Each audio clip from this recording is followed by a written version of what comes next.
देखिए, राहुल गांधी के संसदीय क्षेत्र रायबरेली में लगे होर्डिंग चर्चा का विषय बने हुए हैं। शंकराचार्य अविमुक्तेश्वरानंद के विरोध में होर्डिंग लगाए गए हैं। होर्डिंग में शंकराचार्य को रावण दर्शाया गया है और शंकराचार्य को होर्डिंग में कांग्रेसाचार्य भी बताया गया है। विश्व हिंदू रक्षा परिषद के राष्ट्रीय महामंत्री राहुल सिंह की ओर से ये होर्डिंग लगाए गए हैं, जिसमें लिखा गया कि धर्म की गद्दी पर बैठकर राजनीति की स्क्रिप्ट पढ़ी जा रही है। होर्डिंग में योगी बाबा का अपमान नहीं सहेगा हिंदुस्तान लिखा गया है।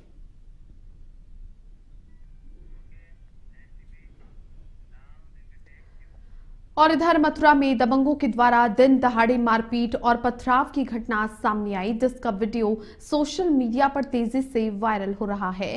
थाना जमुना पार क्षेत्र के राया हाथरस रोड पर हुई इस घटना से करीब 20 मिनट तक सड़क बाधित रही। पीड़ित नवीन ने आरोप लगाया कि उसके रिश्तेदार जबरन प्लॉट अपने नाम कराने का दबाव बना रहे थे। मना करने पर आरोपी अफसर खान, अख्तर अली, मुन्नार और अन्य अज्ञात लोगों ने जमकर पथराव किया। पीड़ित ने थाने में मामला दर्ज करा दिया है। वहीं पुलिस जांच और आरोपियों की तलाश में जुटी है।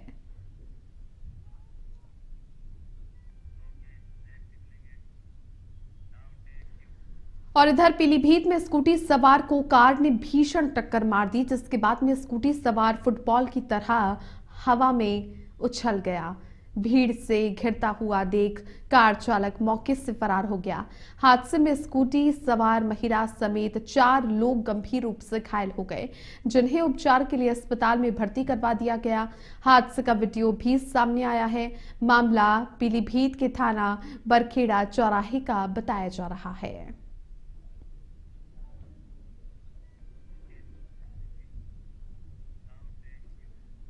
और इधर श्रावस्ती जिले के गिलौला खुटेहना मार्ग पर एक भीषण सड़क हादसा सामने आया। तेज रफ्तार बाइक सवार ने आगे चल रही ट्रॉली को टक्कर मार दी। हादसे में बाइक सवार 3 लोग गंभीर रूप से घायल हो गए। सभी घायलों को तत्काल सामुदायिक स्वास्थ्य केंद्र गिलौला पहुंचाया गया, जहां पर प्राथमिक उपचार के बाद 2 की हालत गंभीर होने पर उन्हें बहराइच रेफर किया गया। इलाज के दौरान बहराइच में एक घायल की मौत हो गई, जबकि दूसरे का इलाज जारी है। घायल रत्नापुर गांव के निवासी बताए जा रहे हैं। पुलिस मामले की जांच कर रही है।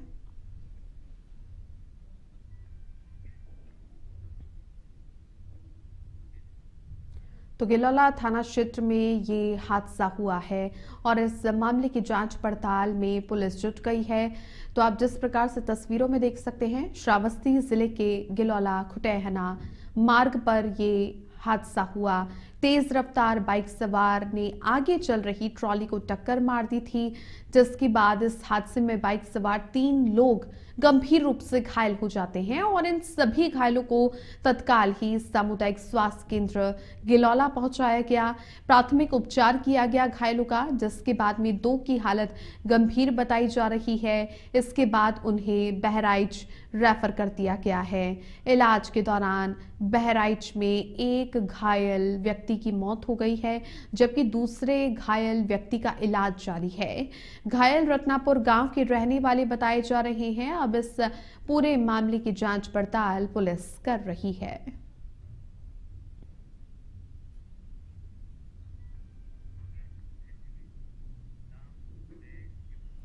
और देखिए, चित्रकूट के बरगढ़ में एक मासूम बच्चे की निर्मम हत्या के बाद कौशांबी के दारानगर बाजार में भारी आक्रोश देखने को मिला।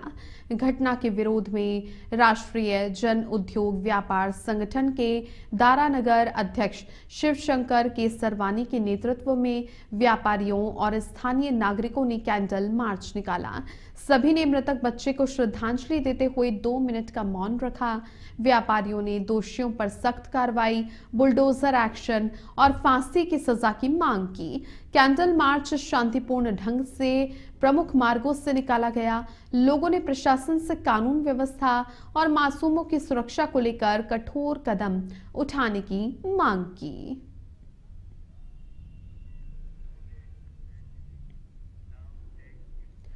और इधर मिर्जापुर में गंगा घाटों पर सिल्ट सफाई के नाम पर एक बड़े घोटाले के मामले सामने आए हैं। देखिए, आरोप है कि सेवा पखवाड़ा के दौरान जहां सफाई कार्य मुफ्त में करवाया गया, वहीं उसी काम के लिए नगर पालिका के द्वारा 40 से 50 लाख रुपए के टेंडर जारी किए जा रहे हैं।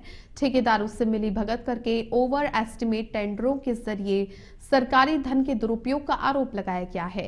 पूर्व नगर पालिका प्रत्याशी और राष्ट्रवादी मंच के नेता मनोज श्रीवास्तव ने इस मामले में जिलाधिकारी को शिकायती पत्र सौंपा है। उन्होंने नगर पालिका मिर्जापुर के एई विपिन मिश्रा पर भ्रष्टाचार में संलिप्त होने के गंभीर आरोप लगाए। प्रशासन से निष्पक्ष जांच की मांग भी की गई है।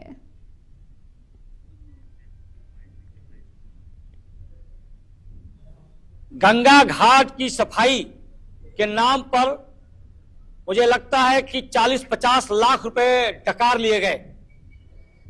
जो गंगा की घाट की सफाई अनेक स्वयंसेवी संगठन करते हैं, हम लोग भी वहां कुछ दिन श्रमदान किए थे। वहां एक जनरेटर, एक मोटर 4-5 दिन अगर एक घाट पर लगता है तो वो बालू वहां का साफ हो जाता है, गंगा जी में चला जाता है। वहां पे एक एक घाट का 10-10 लाख, 9-9 लाख, 8-8 लाख रुपए का टेंडर करके पैसा निकाला गया है, काम नहीं हुआ। मेरठ के ब्रह्मपुरी थाना क्षेत्र में खुलेआम चल रहे सट्टे पर एसपी सिटी की स्पेशल टीम ने बड़ी कार्रवाई की। सूचना के बाद पुलिस ने माधवपुरम इलाके में एक मकान पर छापा मारा। छापेमारी के दौरान मौके पर भगदड़ मच गई। कई लोग दीवार और छत फांदकर भागने लगे, लेकिन पुलिस ने 29 सट्टेबाजों को हिरासत में ले लिया। पुलिस पूरे मामले की गंभीरता से जांच कर रही है।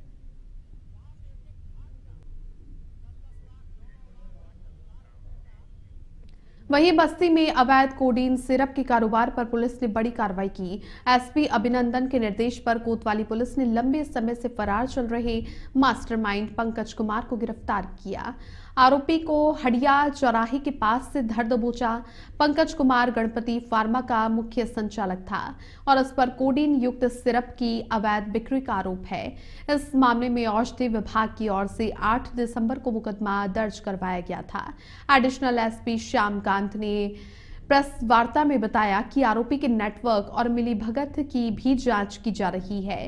गिरफ्तारी करने वाली टीम को 25,000 रुपए इनाम की घोषणा की गई है।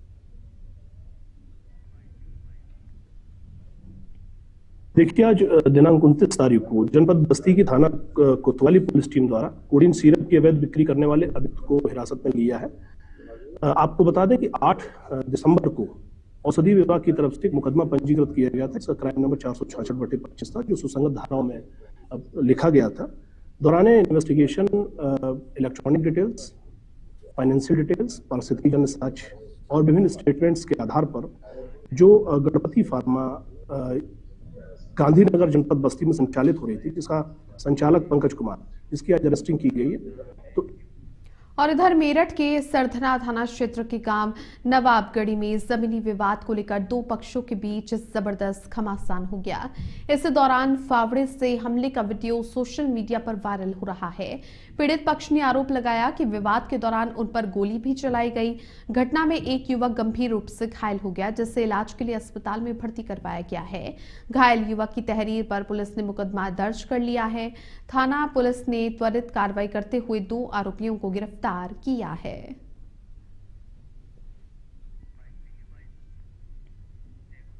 देखिए, थाना सरदना के नवाबगढ़ी गांव में एक विवाद प्रकाश में आया था, जिसमें 2 पक्षों में कुछ जमीन के विवाद को लेकर आपस में मारपीट की घटना कारित की गई थी।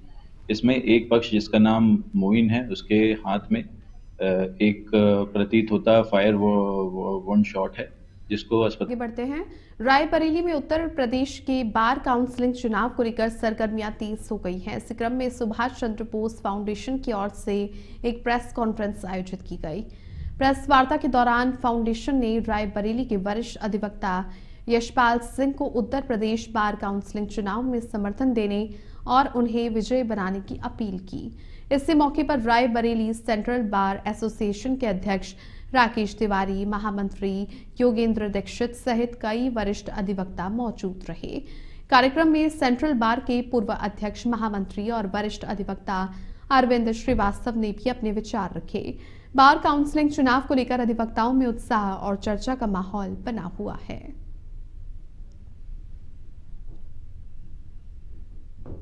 तो हम अपने अध्यक्ष जी और महामंत्री जी से इस अनुरोध के साथ भी हैं कि रायबरेली में ऐसी घटना की पुनरावृत्ति न हो और आसानी से निर्वाचन हो सके, तथा हमारा विजन जो अधिवक्ता गणों के साथ हो रहे अन्यायों का है, उनका केस लड़ने का विषय है कि अगर हम चयनित होते हैं और निर्वाचित होते हैं, हमारे अधिवक्ता गण हमारा साथ देते हैं, तो उनकी मूलभूत सुविधाओं को और उनके किसी भी कष्ट को। बिजनौर से खबर है, जहां पर एनएचएआई कर्मचारियों से मारपीट और अपहरण के मामले में वन विभाग के एसडीओ को निलंबित कर दिया गया। एसडीओ ने घटना के बाद डीएम को भी मामले की जानकारी नहीं दी थी। इस मामले को लेकर भाजपा बूथ अध्यक्ष कई लोगों के साथ वन विभाग के दफ्तर पहुंचे और एसडीओ के निलंबन पर ढोल नगाड़ों और मिठाई बांटकर खुशी मनाई। बूथ अध्यक्ष दीपक बंसल ने कहा कि प्रशासन ने भ्रष्ट अधिकारी पर कार्रवाई की है।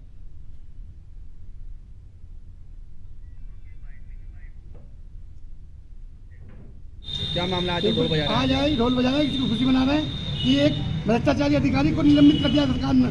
अधिकारी के नाम है ज्ञान सिंह एसडीओ, पूर्व एसडीओ। किस चीज़ के एसडीओ थे? कौन से विभाग? यही विभाग, वन विभाग में एसडीओ थे। इनका आज जो चले गए हैं तो पूरी जनता में खुशी है। जिन्हें जिन्हें पता चल रहा, आज हमें पता चला। हमारे हापुड़ से खबर है, जहां पुलिस ने फर्जी जज और एसएचओ बनकर कुवैत में बैठे अपने दोस्त से करीब 5.5 लाख की ठगी करने वाले 3 आरोपी को गिरफ्तार किया। गिरफ्तार तीनों आरोपी बहुत ही शातिर किस्म के ठग हैं। फर्जी जज और फर्जी एसएचओ बनकर कुवैत में बैठे अपने दोस्त को शिकार बना लिया। गिरफ्तार अभियुक्त शाद सिद्दीकी ने पीड़ित आतिफ से करीब 13,000 रुपए की रकम उधार ली थी। काफी दिनों तक आरोपी ने पीड़ित को रकम वापस नहीं लौटाई तो पीड़ित ने तकादा करना शुरू किया। तकादा आरोपी शाद सिद्दीकी को इतना बुरा लगा कि उसने अपने अन्य 2 दोस्तों के साथ मिलकर अपने ही दोस्त के खिलाफ षड्यंत्र रच डाला। षड्यंत्र रच करके एक दोस्त फर्जी जज और फर्जी एसएचओ बना कुवैत में बैठे पीड़ित आतिफ को कॉल की गई। व्हाट्सएप पर फर्जी एफआईआर और फर्जी वारंट भी भेजकर पीड़ित को डरा धमकाया गया और करीब 5.5 लाख रुपए ट्रांसफर करवा लिए। पुलिस ने आरोपियों को गिरफ्तार करके जेल भेज दिया है।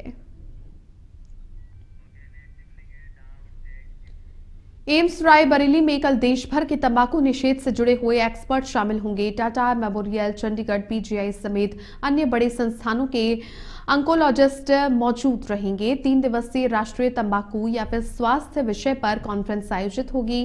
कार्यक्रम का उद्घाटन डिप्टी सीएम ब्रजेश पाठक करेंगे।